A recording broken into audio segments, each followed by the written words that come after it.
Decorating Pages is a podcast dedicated to taking you behind the scenes of the designs of your favorite TV shows and films. Each episode, I'll be sharing design stories from some of Hollywood's most famous sets. Interviews from set decorators, production designers, directors, and actors about creating the look of TV and film, about their design inspirations, and stories that take sets from page to screen.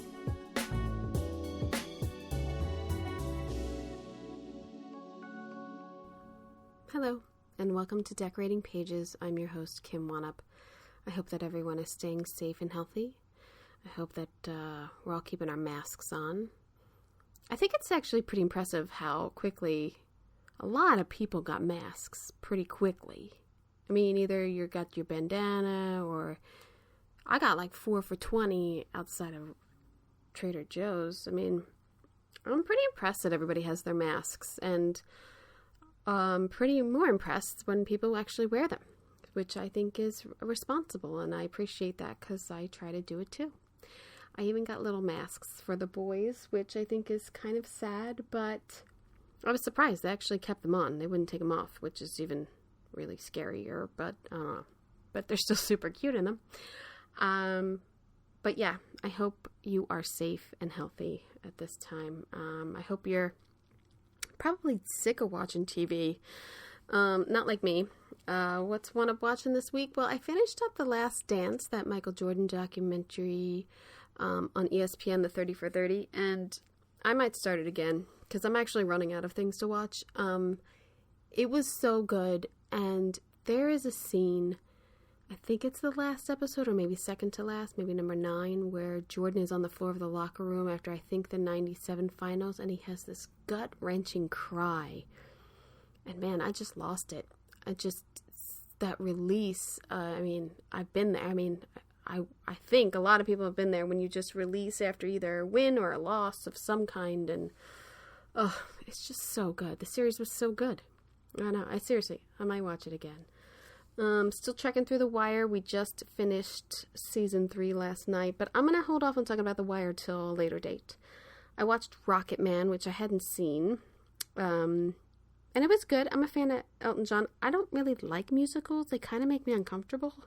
Watching people dance, and sing, I just kind of feel embarrassed for them or something, even though it's a film. But anyway, I liked it. It was good. I'm okay that it took me this long to watch it, but it was good. The design is fantastic, and the costumes are great, and if you're an Elton John fan, seriously, it's pretty good. So, our internet was out one night, which was kind of scary, because then your whole world is kind of like, oh, we can't do that, or that, huh? We almost played Scrabble, but then we dove deep into that DVD collection and pulled out Goodfellas, which, if you're like me, you've seen it a million times too, and that's okay. I'll watch it a million more. It's a film that has just inspired me in so many ways to want to be a part of filmmaking, and I just think it's one of those almost perfect films for me. So we watched that this week, and I'm still doing these master classes, which I did the one with the guy with the negotiating, who has a very weird dialect and a very weird way of talking to me. It's almost like he's drunk or something. I don't know. I didn't really get much out of it. I mean, it's kind of like probably if I was negotiating for people's lives, I might really have been paying attention. But when he tries to implement it to like a salary increase, or like he does this whole thing with like letting his daughter go sleep over her boyfriend's house or some shit. It was weird. It got very weird. I don't know. So I don't know. I might still need another negotiating class. I don't know. Other than that, I mean, trucking along, trying to do my best to get through this, trying to keep in touch with friends and hoping everyone's staying happy and healthy. In this episode, I speak with production designer Bob Shaw, and let me tell you, I have a wish list of people that I made in the very beginning when I started this, and he is on it. So to have him on this and to speak with him is like beyond. And it probably blew this interview. Honestly, It's, I really couldn't steer it. I'm kind of all over the place because I just wanted so much information. I wanted to know about The Sopranos. I wanted to know about Boardwalk Empire and Vinyl and Wolf of Wall Street. I don't know. So I don't know. I dorked out a little on this, in probably not a good way. But he talked about so many great things.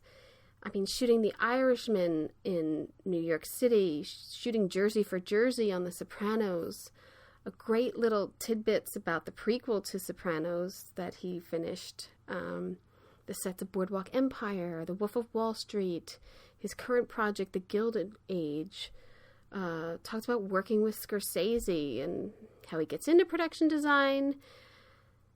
He talks about process with set decorators, which was fantastic, and then we conclude with some thoughts of pandemic. So it was just absolute privilege to speak with him because his sets are so authentic that he has designed, and I hope you enjoy.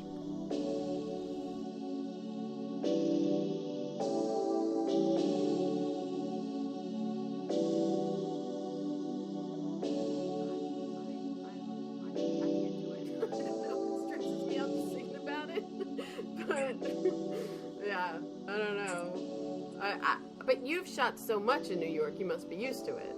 I've shot mostly in New York, and I'm used to it, although we shoot in Manhattan less and less all the time. Yeah. And some of it is just so hard to get on the grid. And, I do a lot of period things, and so it's difficult to get the control that's needed. You can't really... I mean, on The Irishman, we took over a corner where we built the exterior of Umberto's Clam House, and we were impacting this one corner for weeks. And it's hard to do that uptown. We were in the lower east side, like below Houston Street, and it's not especially busy in terms of vehicular traffic.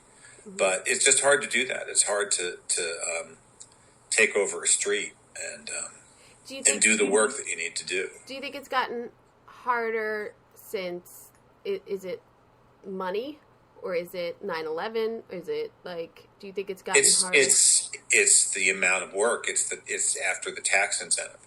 When I worked on Sopranos all those years, when they did the pilot, which I didn't do, or when they set the show up, they didn't really know that it was going to be what it became, and they didn't want to invest the money in turning a warehouse in New Jersey into the stage, which was a shame because we always shot in New Jersey. I mean, David Chase was very adamant about shooting Jersey and not saying Queens looked like New Jersey or something else. Yeah. So, but there wasn't a tax incentive at the time, and even the Sopranos prequel film, we filmed more in New York than we did in New Jersey, just because we couldn't afford to do more than a certain amount of New Jersey from a tax incentive point of view. Yeah. But there's just so much production; it's crazy, and I know. And that's what's made it harder. That nothing's rarefied anymore, and it's like, yeah, I don't care. You would be the 8th movie on this block this year. We just don't care. We just don't want it. Yeah. Yeah. You wear locations out, and then I think as designers, you don't. I saw that location and this, and this. I don't want to go there. I feel, especially like in LA, I feel like locations get exhausted, and designers don't want to use them, and I don't blame them. You've seen it in like 20 things. It happens everywhere. I mean, I can look at a movie shot in New York and say, Customs House, this place, the other place. And particularly for period, people go to the same things over and over again. Yeah. And I was just looking at the plot for the plot against America on HBO, and a friend of mine who decorated West Side Story was saying, their designer wasn't very happy because they shot in a lot of the same places they shot for West Side Story, and they were there before Flop Before America, and I said, well, we shot some of the same places on Newark, and we were there before you, and we're going to be out probably after you. So, but it's difficult. I keep saying New York needs some new old buildings. Yeah. Well, I don't know if they're making any more of those. I think that's and the boroughs are kind of tapped out too. I mean, Brooklyn's harder. Fortunately, I've done some movies where we've been in Queens and the Bronx, but even a place like Ridgewood, Queens, where we filmed quite a lot on The Irishman, because to my eye, it passed pretty decently for Philly. Mm-hmm. That's getting tapped out, So once somebody shoots there, everybody wants to shoot there. I watched the pilot again of Boardwalk Empire, which I loved that show. I missed it, but you had so many sets in that pilot to establish for the show. Well, it seems to get bigger and bigger all the time, and some of it's a function of working on the scope that Scorsese works on, because that was my first Scorsese project. And then The Wolf of Wall Street, there were much more locations. Yeah. And then on The Irishman, we were around 300 sets and locations. And so it seems to be becoming the new norm. Even network television shows aren't written the way they used to be. Mm. It's not that Law and Order thing of, half of the show will take place. There'll be a scene in the DA's office. There'll be a certain number of scenes in the courtroom. There'll be a certain number of scenes in the judge's chambers. There'll be, and then they have a certain number of locations to look for. And TV scripts have more locations than movie scripts used to have. Yeah. And movie scripts are off the map. Because I was talking to, Barbara Ling from Once Upon a Time, and she was talking about, my God, 160 sets. And I said, Barbara, we had like 300, So. And the prep time, at least for me, doesn't seem to get any longer. I don't. And it depends on the project because, all bets are off a little bit for Marty, but even then there's limits, and it's harder to make the deals. And the last thing I would want to be is a location manager. Oh my God. And I would not want to be a location manager right now, especially. Right now is tough. I mean, we have a conference call on Monday for my current project, or my project that's on hold. Mm-hmm. Even trying to talk about what we think would be the approach to getting back up again, because it's not so bad. Like in the art department, I think, some people could still, if they felt more comfortable, draw and draft remotely. Yes. And I wonder, when you take on a project with Scorsese, is it very collaborative on his end, or is he that you're the professional, I'm leaving you alone, you do you? It's evolved. That he usually has a lot of references, usually film references, and so there's usually some homework to do. Mm-hmm. It's usually more. It's like Flashdance. It's a feeling. It's not. This is the set I want. It's this is the feeling I want. This is the mood I want, and that sort of thing. But I probably have more contact with his researcher, Marianne Bauer,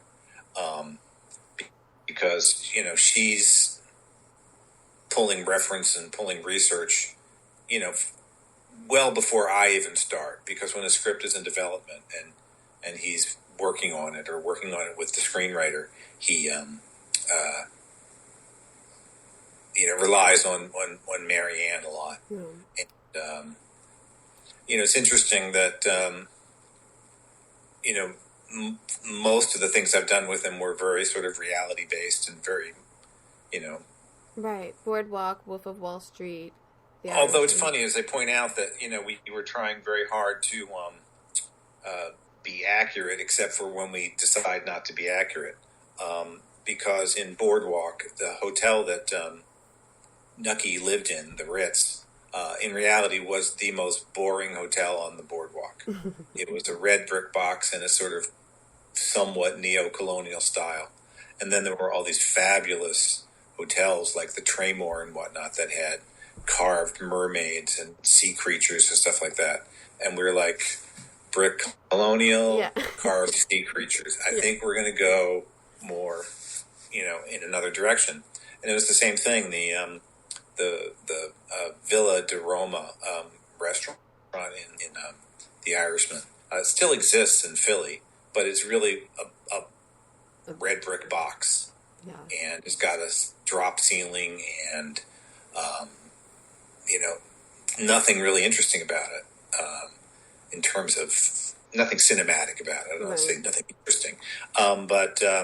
So we really just made up our version of the Villa de Roma, which was a sort of collage of a lot of different New York Italian restaurants that I'd known over time, a lot of which aren't there anymore. Like there was a restaurant in Cobble Hill called Monty's that had murals on the wall, and there was a restaurant called Lanza's on First Avenue, which had this kind of broken up tile floor, and then there's a restaurant in Cobble Hill that still exists that has this old-fashioned tongue-and-groove acoustic ceiling, which sort of has a big bow in it and a lot of water damage and whatnot. But and it's kind of stating a case. But I have a lot of contact with Marty in the process. But it's more like constantly bringing him things and constantly bringing him references. And so it's more presenting and, he'll give feedback. I mean, and over time it's like more tweaking and less, oh, this isn't what I was thinking about at all, Right. But it's incredibly rewarding to work with him. Oh, yeah. Your projects with him are magnificent. I mean, even that feeling of Wolf of Wall Street of how like the camera whips around and you have this adrenaline through almost the whole movie. Your sets lend so much to that, and the richness of like when he has the huge house, or like even when they're in that like garage starting out the business. You have such great textures and I don't know, the sets to me in that film are a character, and I know it's based on a book. I think I read like half of that book, and then well, that's another one where we actually were able to get into the real house. Oh wow! That the guy owned, and his descriptions of it in the book definitely overstate its level of opulence. Oh, wow. And it was not, I don't think, as interesting as the house we ended up filming in, with this absolutely wonderful family who lived in the house the whole time. It was big enough for them to just go move to another part of it, and they were fantastic. But the woman of the house who had really supervised the decorating. I mean, she had a decorator, but she was very, very involved with her decorating. I mean, for a decorator's dream, she, had a little office room, and she had all of her boxes and all of her file boxes, and she had all of her note cards, and she had all of the trims used on all of the drapes stapled to the note cards with a list of where it was from, and this is from Scalamandre, and this is from Brunswick. Hire her in the art department. And she had it all together. And when I first pitched that house, Marty didn't really go for it because he thought it looked too English. Mm-hmm. And he thought he wanted something that was a little bit more in the kind of style-free mini mansion look. Mm. And we ended up scouting it again by accident, and then he loved it. And when I first scouted the house and thought I wanted to sort of push that house, I said to Ellen Christensen, who was a decorator, I said, what you're going to save on drapes alone is like a fortune, because it was very, very expensively done. Oh man. Yeah. She spent it, I guess. She had it, she spent it. Well, she was also, she was a nice person. She also said, look, I've raised my kids. She said, I didn't grow up with this, and, I've raised my kids very much to tell them that, not everybody lives like this, and don't expect it. She was sort of the opposite of Jordan, the character. But, it's funny, Wolf of Wall Street, I don't have as strong a sense of, like, an overall look for that movie. I felt like there were a lot of meals to be served, and I got something on the table every night. But, I'm not sure how some of it tasted. Well, there's such a difference with, like, the beach house versus their house, or... Well, again, that was something where we pushed for more contrast, because in reality, both their houses, the one in Long Island, the one in, I guess it was in Old Brookfield, and the one at the Hamptons, they were both kind of shabby chic, and it just seemed like it would be too confusing to have two shabby chic houses. Right. So you have to, because I always say, the first question we're supposed to answer is, where are we? And, it becomes a question with certain projects, like when we were doing this thing for HBO called Too Big to Fail, about the financial meltdown. A lot of offices. I watched the original script. The original script was like, oh my gosh, 16 offices and 10 conference rooms. Yeah. And like, how do you just let people know where we are? Yeah. And it was sort of like, well, the Wall Street stuff will be, the bankers' offices will be more slick and modern, and the Washington offices will have a certain look, and then, trying to break it down just to do what I always call theme and variations, because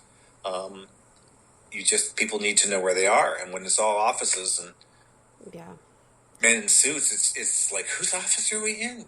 And you try to avoid giving them collections. It's like, this guy has boating memorabilia. Right, right. No, this guy likes golf. There's always a golfer. Yeah, and you don't want to rely on that too much, or I don't want to rely on that too much, because it's I don't know, it shows your hand too clearly, I think.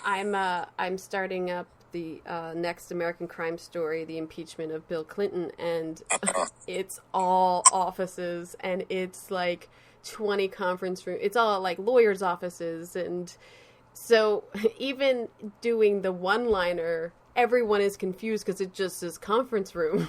And it's like... Well, the conference room things are tough, because you know how hard it is just to get conference tables. Yeah. And the number of times you end up having to build the conference table, and you go to the location, and the first question you ask is, can the conference table be moved? And it's like, well, it can't, because it's all wired, and it's, for our video and our conference and whatnot. So you can't shoot in them, even if you go to a real conference room. Yeah. And then how many, at least for me, even on Veep, like just running out of like, okay, another conference room. I need 16 chairs. There's only like 10 sets of 16 chairs here. Like, I can't, But you see, Los Angeles isn't much better shape for that than we are. We have, I know that there are fewer prop houses in LA than there used to be, but there's still a lot more than there are in New York. And Regina Graves and I spent one day just doing a little blitz through some prop houses, because we were out in LA for something else, for the Gilded Age that we're working on. Mm-hmm. For period things, we have like 1.5 places to go. Yeah. No, there's not much anymore. And I've said, if I see the set, the Newell, the prop house that used to just be an art gallery or something, have this one set of 16 brown leather Chippendale conference table chairs. And it's like, sometimes I'll say, I guess you have to get the Chippendale chairs because you know that it's hard to get multiples. Yeah. Particularly when it's, a scene there's going to be one scene. You have 3/8 of a page in one office. I mean, that's the business. So that's the first thing we were talking about, the number of locations. But it's everything now. Yeah.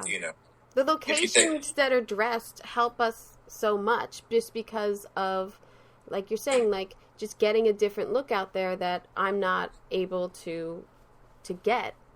I mean, you enhance these locations as much as you can, but for me, having 16 chairs that match somewhere is like, okay, if that works, can we use this? But the thing is, I do so much period stuff that you don't get gifts and like those gifts, and we're investing a lot in the upfront build on the Gilded Age, but then there's still a lot of location work to do, and it's hard to sort of get the producers used to the idea that we are not going to have any walk-ins on this show.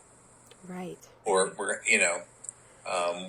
probably going to be doing some walk-ins to places in Newport. But even then, we still have to swap out the hero furniture so someone can sit on it. Because you're not going to have that, and you're not going to go to the breakers and sit on the sofa. And the Gilded Age is New York in the 1882. Yeah. 1882. And just the idea that there was no electricity is a big thing to wrap our minds around. Oh, yeah. And,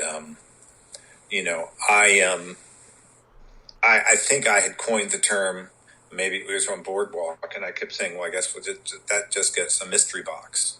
That thing, which I really don't like doing, of where there's nothing to do and you hang a box on the wall, to cover something. And, I always call it mystery boxes. And then, I've worked somewhere else and they said, are we going to have mystery boxes here? And I said, wait, where'd you? And it turns out that the lead man from Boardwalk had worked on another period show after Boardwalk, and we always said mystery box, and so that it's become this thing of like mystery boxes, creating a lingo. It's not a very colorful explanation, but it's like what is it? Yeah. I mean, if you're used to the way people handle these problems, you can look at a period movie and you just see it's like, yeah, there's a bunch of mystery boxes hanging on the wall in the deep background, just covering something that couldn't be covered. We try to make them into something, but it's hard.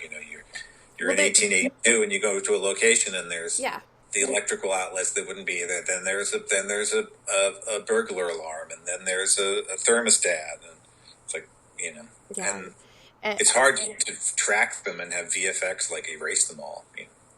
I always run into locations where I can't make any holes in the walls. So so I got to hang artwork or no holes. You're like, okay, you're just praying that these command hooks can hold up and not drop during the middle of the scene. But that seems to be my biggest problem a lot of times when I go into locations. And it's more of a problem than it used to be. Yeah, can't paint, can't make any holes. Well, if why are we here? Often I'll just unfortunately have to veto locations that won't let us paint if the walls are as white as could be. Yeah. And then there's always if we like what you do, and then you paint the room and they're like, oh, this looks really nice, I think we're going to keep it. It really softens the room. And then at the 11th hour, you find out, we actually want it painted back. And it's like, why are you telling us that you want it painted back after we put all your furniture back? Yeah. Well, yeah. Yeah, the indecision of normal people. But it's more common to be told you can't make holes in walls. I mean, you used to get away with it more. And I think, at least in New York, people are so savvy, and then everybody knows somebody to call and say, well, they got such and such. Right. And then everybody on the block has their hand out, and then, when you speaking of scouting, when you were on Sopranos, how many diners did you scout? We like 2 a week, or Well, first of all, we ate lunch in half of them. We had a production manager. Like, it's funny because we would either eat in diners or we would eat in Italian restaurants of sometimes questionable distinction, sometimes good, sometimes bad. And there was a period when every time we went into an Italian restaurant, either to scout it or for lunch, there was the same Andrea Bocelli record playing. Oh my God. It's like, oh my God. I didn't know you were coming. Is there another Italian song? I mean, it was everywhere. Everywhere. That is too funny. I missed we used to turn them into Sopranos songs, because there was one that was ba-da-da-da-da-da-da-dum-bum. And we used to sing, Angie bumpin' Sarah, bumpin' Sarah. Hey, listen, you get a little loony on these text scouts. You do. You know, I mean, I had done a poster. The early years of The Sopranos, I used to always joke that this would be in Scout Van, the movie. And the tagline was, on the turnpike, no one can hear you scream.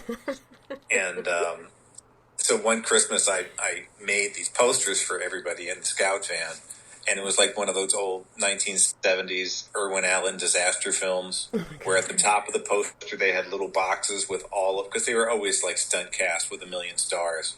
And it was the people in the Scout Van and who was playing them in the movie, you know. That's perfect.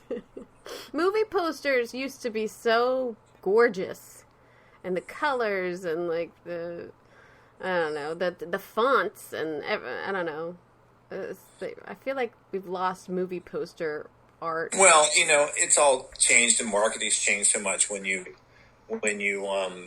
see a trailer for a movie, it's all about who's in it, and very few posters are more than a photo of like the main talent. Yeah. But it's like Academy Award nominee so and so, Academy Award winner so and so, Academy Award attendee. You know, it's like. And they didn't used to do that. You know? I was looking at movie posters the other day and thinking, like, I wonder if it would hold up now. And I'm going along with what you're saying, but you just want to see the star, or you just want to see, like, the Iron Man mask, or it's almost been dumbed down so much. It's a sin. Well, you know, we used to think that there were too many sequels, and now the idea of the reboot. I know. Like, okay, you do Batman, you do a sequel to Batman, you do a third Batman, and then you start all over again as if you didn't make the first Batman. Yeah. Or Spider-Man, the idea that they've been 3 different rounds of who was Spider-Man. It's like, there's something. How interesting is this? You know? No, there's something that I heard once with Sony, that they own Spider-Man, and they have to redo it so many years, or they lose it. It's something like that. But that's what I heard about Spider-Man. I don't know what the deal with Batman is. I don't know. Or with anything. I mean, it's like, you know, it almost becomes like, you know, Kabuki or something like that, where there are only a handful of stories. The mysterious stranger story, you know. Yeah. But it's disheartening, and well, you've been lucky. I don't know if it's lucky, but you work. Oh my God, it's my neighbor's car. Sorry. No, I've been lucky and have had some really great projects, and I've also been lucky, you know, to sort of been in situations where we were given the resources to actually do the work, you know, because you spend a lot of your job is arguing for why you need to do your job and why it's going to cost money to do the job. And, you know, it really depends on the management that you're dealing with. And, you know, I mean, the worst is when someone sort of acts like you're spending their money, you know. Oh my God, I always say that. Like, it's not your money. Like, I'm here, my job is to spend money. That's my job, okay? I mean, sometimes sometimes when they say, "What's this going to cost me?" and I say, "Oh, I'm sorry, I didn't know they were making you pay for it." Yeah. Yes. Stop acting like it's your money. It's money that we need to put on the screen. That's what it's here for. And I didn't write it. That's the other thing I like to say is like, I didn't write this scene, and this is what it's going to cost. I don't care. Whatever you want to cut out or whatever it takes, but this is the standard, and this is what it costs. I didn't make it up. This is reality. We told, what was I going to say? There was a time on The Sopranos where there was quite a thing with a production manager about what a set was costing, and it's like, it says, and this was, 18 years ago or 17 years ago or something, it says $10,000 a night hotel suite. And suite implies that it's more than one room. And, I think it was supposed to be at the Plaza. It's a $10,000 a night suite at the Plaza. If you can get them to write Motel 6, it's going to come down a lot. Yeah. Three little words is all that needs changing, and you can have the answer you want. But I haven't had the TV projects that people I know who, a production manager came in and they were putting outlets on the walls, and it's like, what are those for? And it's like, well, to make it look more real. And it's like, well, unless the script calls for it, don't do it. It's like, we can't put outlets on the wall. I mean, it's crazy. But yeah, well, I get requests for outlets because electric needs to use them. Not that it's where an outlet should be. It's that electric needs to use it for they'll make it hot, and then, they don't have to run lines in the room. It's like, I don't know. Well, I mean, the big thing really is in the digital world, that set deck is actually doing most of the lighting these days. Yeah. And it's like, well, what kind of, it's funny, I did a Q&A with Regina, and they said, well, does Rodrigo ask you specific things? And she was like, no. And I said, what do you mean not really? It's like, could this be an uplight? Could this be a downlight? Could this be something that's going to bounce off the wall? Could this be something that I can keep off the walls? And like, very, very specific requirements on light. And what kind of bulbing. And then it's like, and then, I'm sure you live with it all the time. That it's like, we're not actually required to be giving you all the bulbs. Oh, the bulb thing is absurd. I mean, because like you're saying, if we have to supply the bulbs and you want every bulb to be 100 watt and this lamp only takes like a 60, like, right. There better be a fire marshal around, because there could be, these lamps could go up. These shades could go up at the amount of like lighting it's going to take, just so you don't have to put up a light.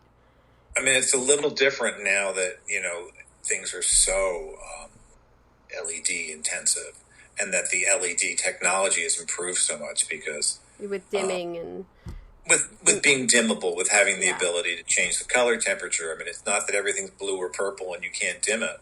Yeah.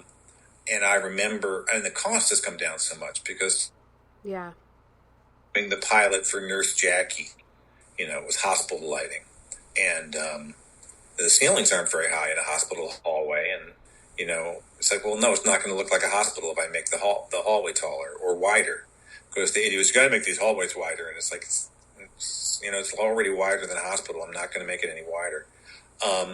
And Vanya Churchill wanted to use these LED pads, and at the time they were like, oh my god, they were insanely expensive. Of course, now they fling them all over the place, so that's a little better, because I remember on a commercial having a lamp literally melt. Yes.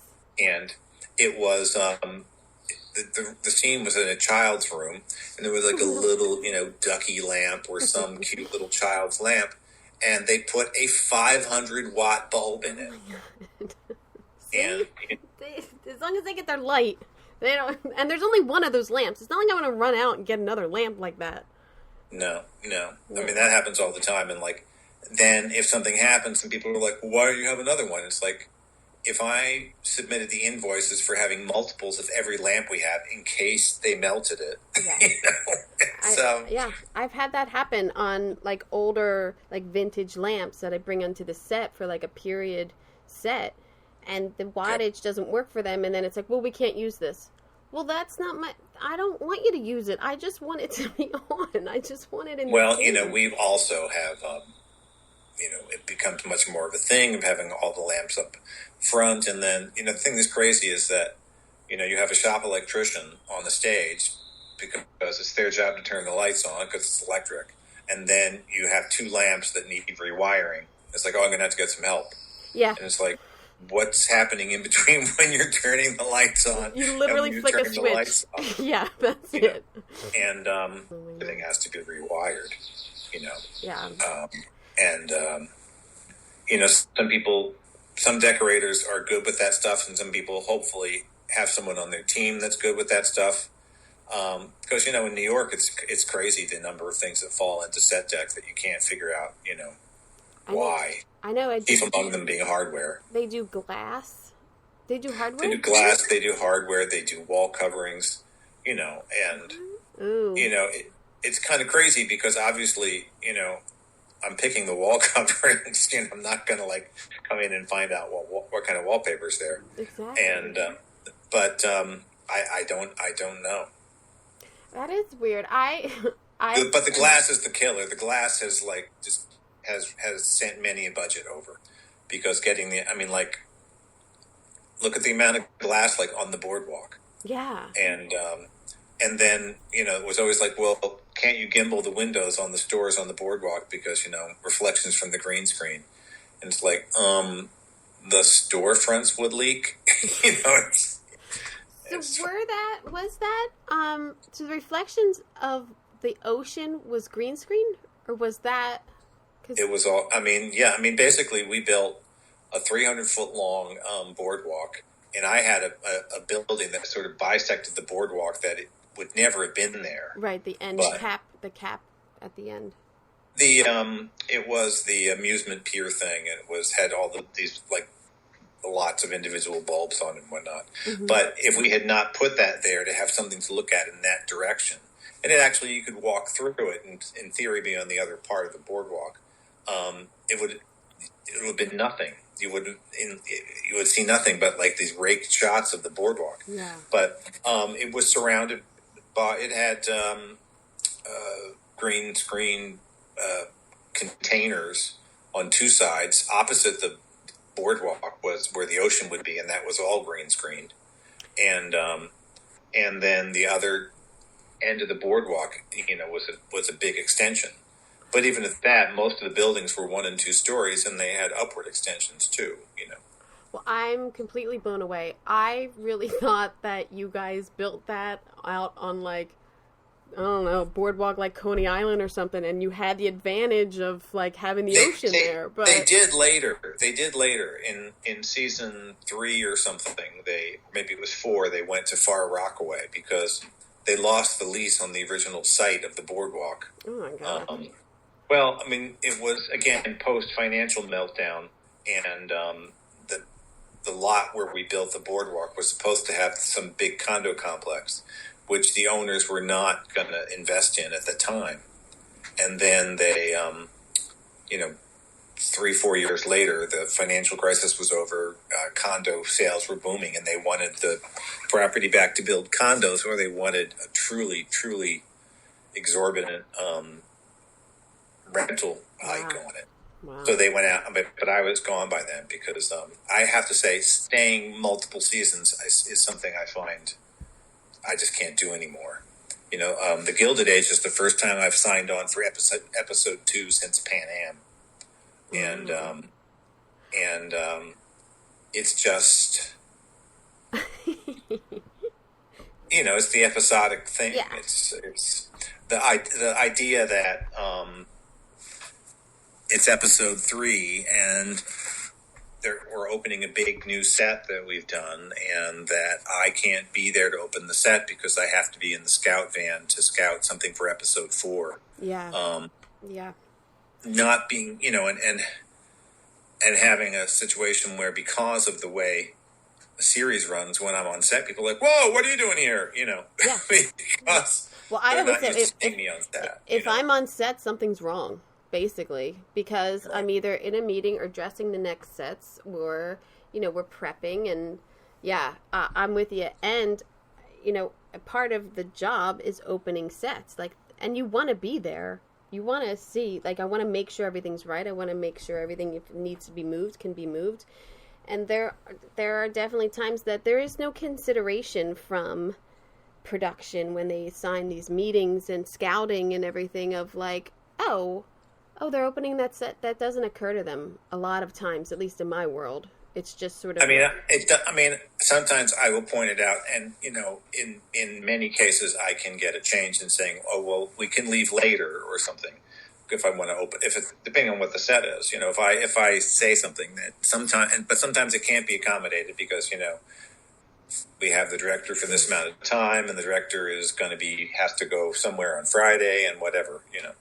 It's the same thing with the actor deals. That you think you have a schedule for something, and then they get all excited and they just sign so-and-so who is available for 2 afternoons in August. Yeah.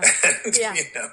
And then everything goes upside down. Yeah. It doesn't matter what we want, basically. But you were on Sopranos. So Sopranos was your last time wanting to do, like, I guess, episodic? Which is ironic because I didn't start the Sopranos. Right. I didn't do the pilot, and I actually interviewed to do the first season and didn't get the job because I'd never done a series before. And I think David was like, he'd never done a series. That's a little scary. And then for whatever reason, they were making a change after the first season. And that show I didn't want to let go of. It was like my show. I didn't want someone else doing it. Yeah. And it wasn't even my show, No. And then, I remember, I left Nurse Jackie at the end of the first season with like 1 week to go to start scouting on Boardwalk. I mean, it was mostly done. And, I adore Edie Falco and really wanted to, do her show. But doing multiple scenes of like a hospital thing, I probably would have lost my mind. Yeah. And then, and then you're just doing film. Well, you did the... I did the first season. I did the first season of Boardwalk, and then I was originally just going to do the pilot of Pan Am. Which was beautiful. Tommy Schlamme, who's very persuasive, convinced me to at least get the series started, and then I kept thinking that there wasn't any point in leaving because they were going to pull the plug, and it had the strange number of 7 episodes. And it was just kind of funny because there was some reason they had to do 7 instead of 6. It was the only show I ever heard of that was picked up for a back 1. And before I completely forgot to kind of ask, but how did you start out? How did you get into production design? When I was in high school, I was equally interested in art and music. I played the French horn, and but I had always drawn. When I was the kind of kid that, if I was being punished, it was like, no coloring for you today. Take my crayons, kind of thing. And anyway, in trying to decide what I wanted to do was somewhere along the line, because of playing the French horn, I had gotten interested in opera. And I came up with this idea that if I designed scenery for like operas and musicals and stuff like that, it would combine my interest in theater and my interest in art and my interest in music. And I just decided that I needed to go to New York because I thought I needed to go to art school because I thought that you needed to be able to draw. And as you know, you come across fewer and fewer people who are designers who can draw. Yeah. And that I would I would go to undergraduate school for art, and then I would probably have to get the master's or something. But I got extremely lucky, and even though I went to an art school, there was a theater department or a little tiny theater or something. And I did a show, and the director of that show was a student of this director named Wilfred Leach, who used to work at La Mama in New York. And he asked me if I wanted to work on a show with him. And then over the summer, he sort of made a move from La Mama and started working at the Public Theater. And he was doing a show at the Public Theater, and he asked if I wanted to work on it. So I co-designed, he was a director with very strong concepts of what he wanted, but he wasn't somebody who drew or designed. So I was the co-designer of this show at the Public Theater when I was in undergraduate school and was only 20 years old. So, and I still was thinking, well, did I need to go to grad school or whatever? And then the third summer, he was doing Shakespeare in the Park, and I did a couple summers of Shakespeare in the Park, 1 year as some sort of general assistant, and a designer actually named John Schaffner, you might know, was working with him. Yes, I've interviewed him. He's awesome. And and then he was also saying you should go to Carnegie, because he's a big Carnegie Mellon person. Yeah. And then a couple seasons later, we did The Pirates of Penzance, which was a successful revival with Linda Ronstadt when she was sort of at the top of the rock heap, and it moved to Broadway. So somehow or other, I accidentally had my first show on Broadway when I was 23. Oh, God. And I worked with this director, Wilfred Leach. It was an unusual thing. I kind of was learning on the job. I didn't really know how to draft, and because I went to art school, and so part of the year I would work with Wilfred designing shows, and the rest of the year I was working as an assistant to other people. The designer Andrew Jackness really taught me how to draft, and thinking I needed to work on my skills, rather than just hanging out my shingle that I was a designer. And I did something like 18 shows with Wilfred. Oh, wow. And he passed away in the late 80s. And I sort of stayed in theater a little bit longer and felt like, I had worked with this incredible person and doing amazing things. And the idea of if I was going to have to get back in the trenches and get new contacts and try something different, that I would change media. And it was really that Howard Cummings had been a friend of mine from 1980. We met at the Williamstown Theater Festival. And he always knew he wanted to do film. And so it was a combination of Wilfred passed away. And then one year I did my income taxes and realized how little money I had made, even though I had more than one show running on Broadway. And they said, Howard, you have to get me into this movie stuff. And he was doing the first movie that he was doing that was that required a lot of built scenery. And by that time, building scenery was mostly what I had done because, you have to build the scenery if you're on the stage. You got to create it. And so he asked me to work on this movie, but at the time everything was so much smaller. I mean, I was just talking to somebody yesterday, on the first movie I did with Howard, the art department was me and Howard. Right. And, I drew and drafted every single stick of scenery. And the set decorator was a guy named Bob Franco, who unfortunately passed away a number of years ago. And he had a few weeks of an assistant. Other than that, he didn't even really have anybody working with him. And Elaine O'Donnell worked with him for a few weeks. But in the office, it was there were two people in accounting. There was the accountant and the assistant. And there were three people in the production office. There was the POC, the APOC, and one secretary, PA. And everything was smaller. And but I never really, I had one other commitment to design an opera for the Washington Opera, and after that I never went back and did theater again. But do you think all of that theater experience comes into play somehow?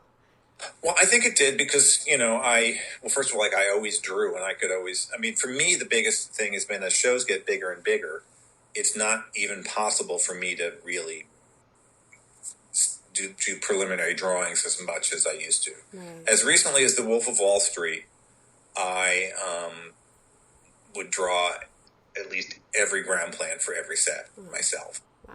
And then pass them on. Right. And then, and even to do that, because I had done Boardwalk Empire with Marty, but, it was sort of like it was prepped by a Sopranos team. I mean, Tim Van Patten was very involved. Mostly I was scouting with Tim and with Gina Heyman, who was a location scout from The Sopranos, and we sort of put the package together, and then Marty came in. He wanted to change 2 locations, but we sort of prepped the show. And even compared to things I've done with him since, I wasn't getting a lot of research and I wasn't getting a lot of that stuff from him. So it was like, but I think the idea of doing a TV show was kind of a little foreign to Marty at the time anyway. Right. But then doing Wolf of Wall Street, there was so much stuff and there were so many producers, and I spent most of the time being sure I was going to be fired. And because it was there was no buffer between me and Marty other than producers. And I felt like I was never in a room with, and half of them were not wanting me to mention anything that might cost money. And, well, that's not going to happen. But anyway, so I went in every Sunday without telling anybody and, did all the ground plans. And I still sometimes am dogged by this feeling if I don't draw it, I haven't designed it, Yeah, definitely. Because, definitely. I remember saying to somebody who, I always say there's different schools. There's sort of the studio background, and I don't mean necessarily film studio. I mean working in an art department with desks and drafting and whatnot, kind of designer. And then there are people who I say are more from the hunter-gatherer school, which is, no, I mean like somebody who I think is obviously the one time I worked with Mark Friedberg I was the art director on the Ice Storm. And he always said, well, you taught me about building scenery. But Mark was always like, I found this thing, and this guy, and we're going to do this with it. And it was this amazing kind of collage art form, at which he's quite brilliant, But that's, he was an example of somebody who I said came from the hunter-gatherer school. There is quite a difference of the people who draw and can sketch up like what this is going to look up really quickly, and then there is like just overload of images sometimes, I find. Well, I mean, sometimes there's too many images, and it's too many of them are mood pieces. Yeah. I mean, I worked with one designer, and there was not an inch of sheetrock showing on his walls because there were so many things plastered on the walls. Yes. And then I remember going in and saying, are any of these the pharmacy? Because, Yes.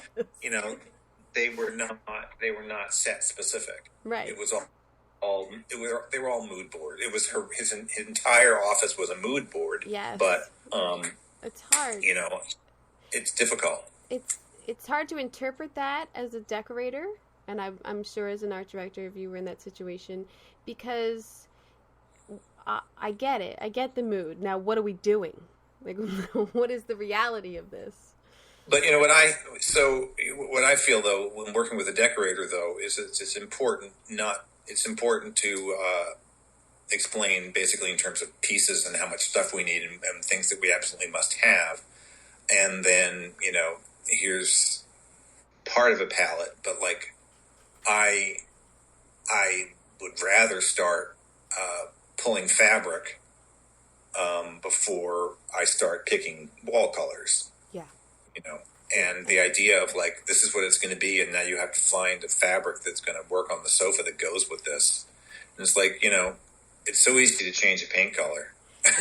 That is so appreciated of like, and hard to find the fabric. And to me, it's like, I love when there's just like piles of fabric and piles of stuff. And, I always make a joke, and I say to Regina, well, we need to spend some time in the selectron chamber, I call it. And then, just looking at this and pinning stuff on the walls. And invariably, as I'm sure it ends up when everyone else has left for the day and are on their way to dinner or whatever, Regina and I are in, the selectron chamber pinning stuff to the wall because, you sort of need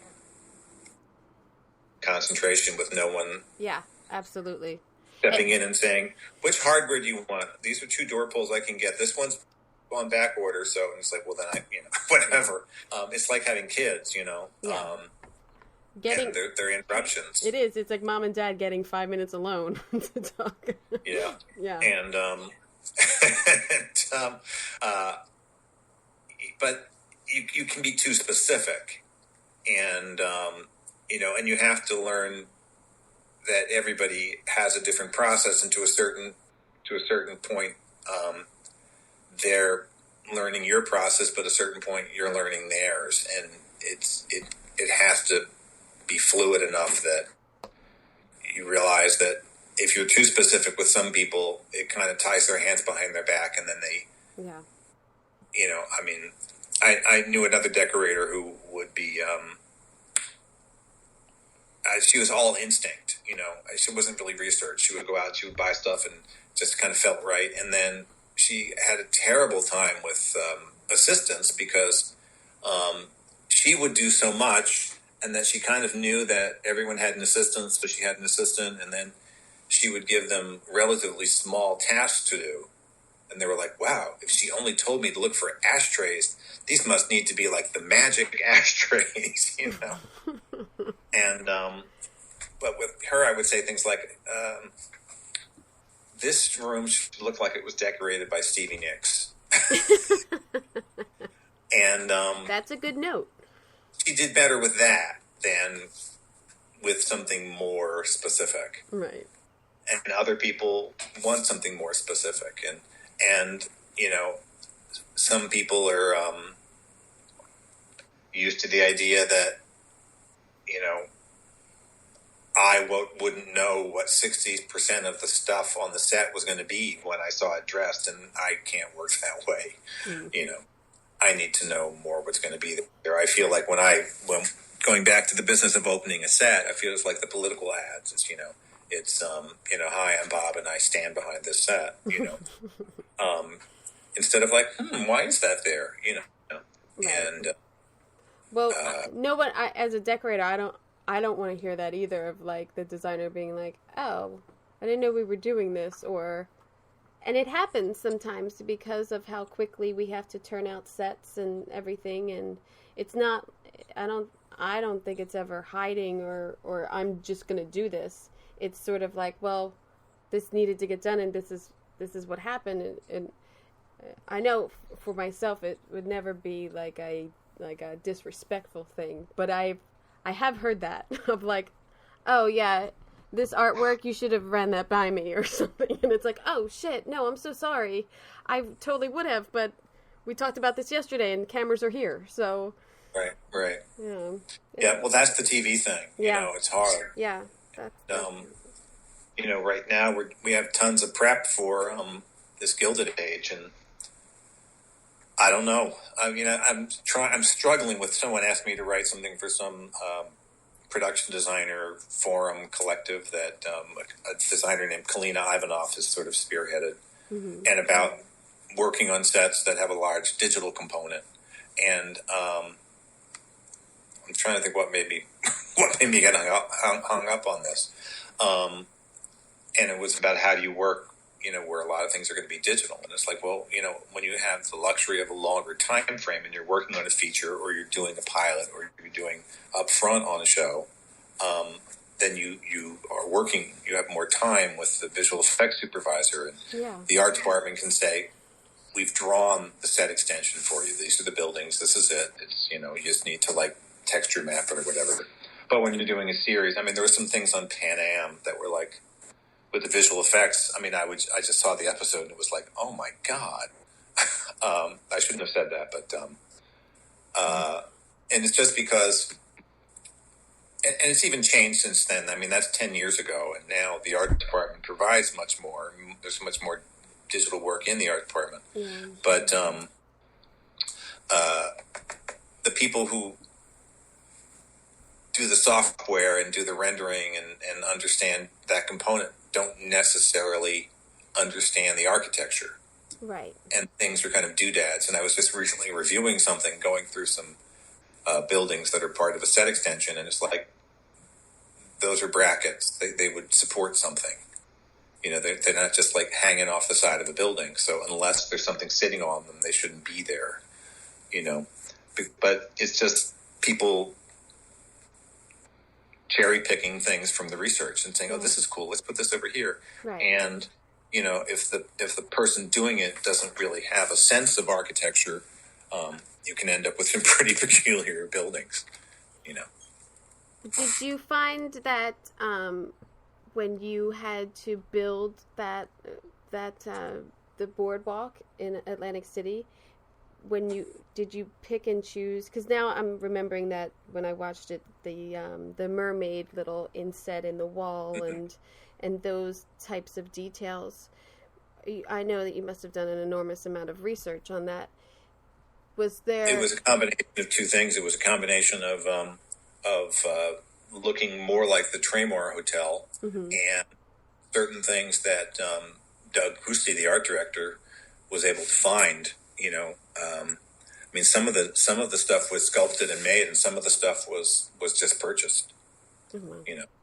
So we actually found some fish that we could, put a fish here in the middle of the plaque, put a frame around it, put a little doodad here and there, and next thing you know, you have something. But on that show, we started basically the boardwalk's going to be this long, and we started tiny, like an 1/8 inch scale or something, and we just started making buildings and putting them together, and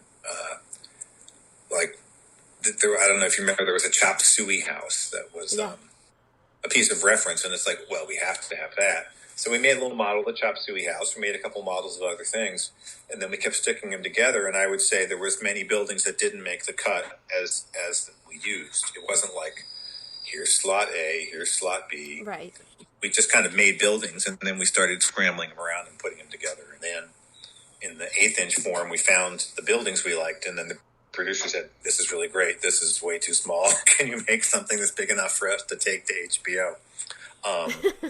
But it started just with a grab bag of buildings. Oh wow! Yeah, the facades on that boardwalk are gorgeous.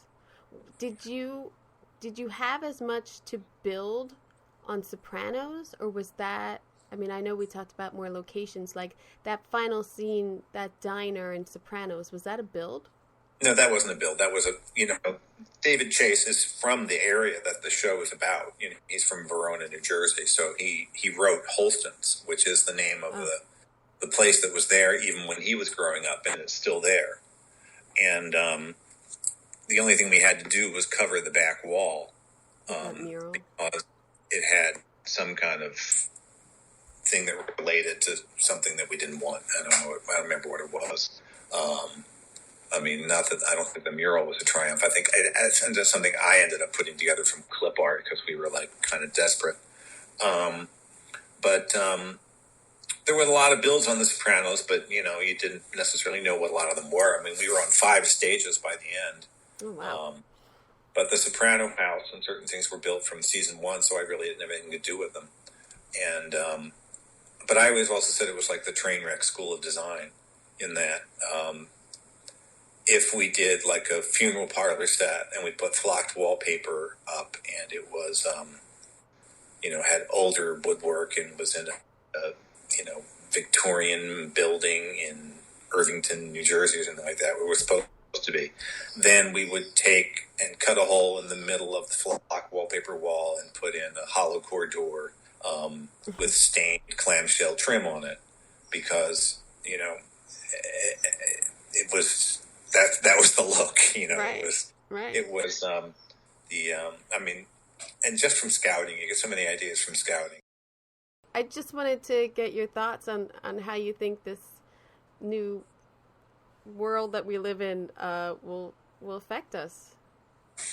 I think the first few months are going to be very, very tricky, and I think that over time, things will get closer to what we would call normal, but there are certain things that will never really be the same again. And when you just think in terms of safety and you think in terms of health, I mean, particularly in New York, it's worth the whole food thing with the film business is just weird. Yeah, it is. Why everyone on a film set thinks that they are in imminent danger of starvation. I know. Food 24/7, anything you want, it's crazy. And, LA has always had this thing that you can't have, open food sitting out, and that, nuts have to be in dispensers and you have to turn a dial or press a button or something like that. Yeah. And New York has generally not been like that, or has been very slow to adapt to that. And, I think all this open food, it seems so wasteful anyway. Yeah. So, that's certainly going to change. And, I think there are a lot of things that probably always should have been adhered to that people really didn't think so much about, Yeah. Cleanliness of sets, I think, is one thing.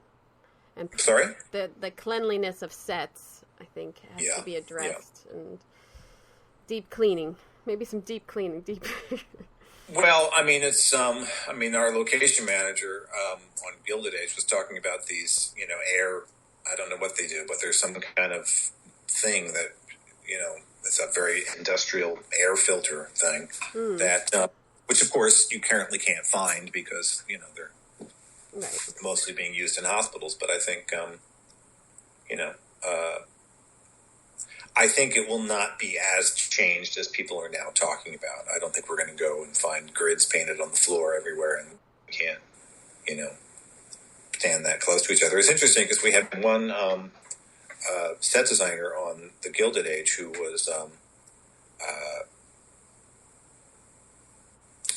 think what point it was, she had, some bug, and she was out for a few days, and when she came back, she was wearing a mask. And, she happened to be Japanese, where it's a kind of a common cultural thing. Right. The wearing of masks. And when you think of it, it's like, well, she felt better, but she wasn't sure whether she was still contagious, so she was wearing a mask. And in that case, it was, exactly before all these guidelines. It was months ago before we shut down. And you think, well, it makes perfect sense. And, people tended to sort of stereotype it, as an Asian thing. But it was like, well, it makes sense that she felt well enough to come back, but she didn't know that she wasn't contagious, so she was wearing a mask. And I think that kind of stuff will just become, the standard. But, ultimately, even though 350,000 people in the country died, the country went back to normal after the Spanish influenza. Yeah. I like you say, I think there'll be a new normal, and I think whatever, sort of ridiculous things that we have to do for this, like staying 6 feet apart or whatever, and I don't think it's forever. So I think that's a little thing to keep in mind, that maybe it's not forever till we get a vaccine or something, but there are definitely improvements that can be made for our health and safety on film sets, and maybe this is a good thing that it's going to be addressed. Yeah. Yeah. Yeah. I don't know.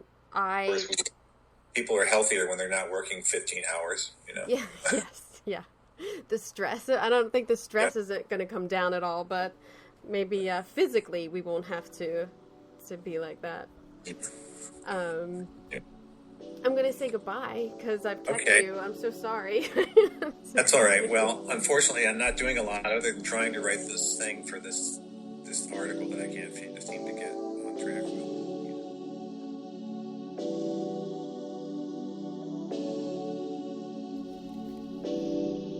So, yeah, you see what I mean there? I could have done better on this. I really did. I prepared. I watched a lot to prepare for this, and I just got caught up. There was just so much to ask him, and I really wanted to get into, like, what do you really think happened in that last scene of Sopranos, but I am sure that he has been asked that a million times, so I didn't.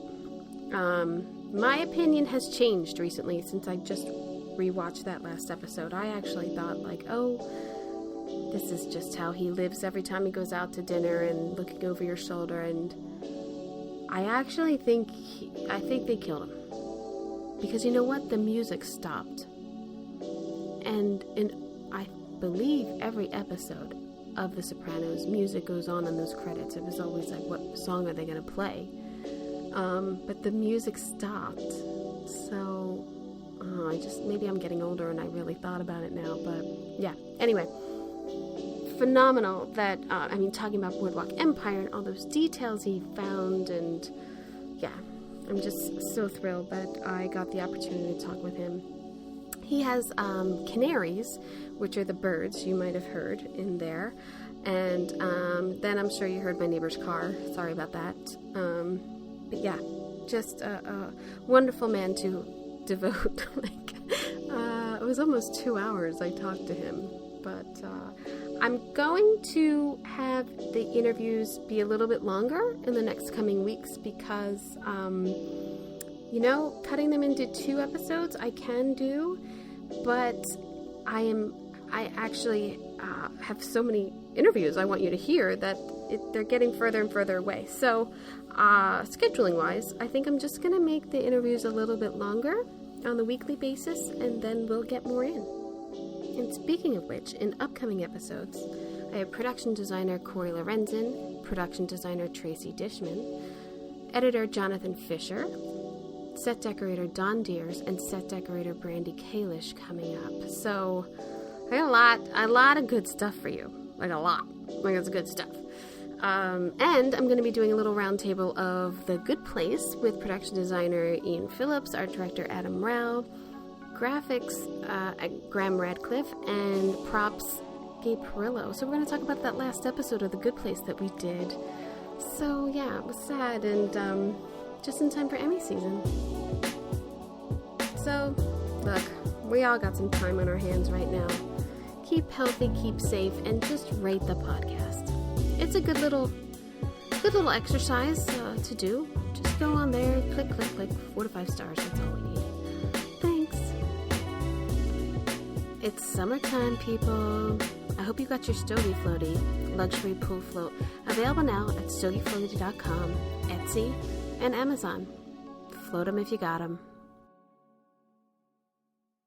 Welcome to Pro Tips for the Pros, brought to you by Floor & Decor Bailey's Crossroads. In this series, we'll explore essential advice for professional contractors to deliver outstanding renovation results. Let's dive in. Keep the work area clean and organized throughout the renovation process to create a positive impression and minimize stress for the customer. Regularly clean up debris and dust to maintain a safe and comfortable living environment. Thank you for joining us for this pro tip on planning thorough renovations. Stay tuned for more expert advice brought to you by Floor & Decor Bailey's Crossroads. A lot of people tolerate ordinary. Ordinary bathrooms, kitchens, entryways. Well, not on your watch.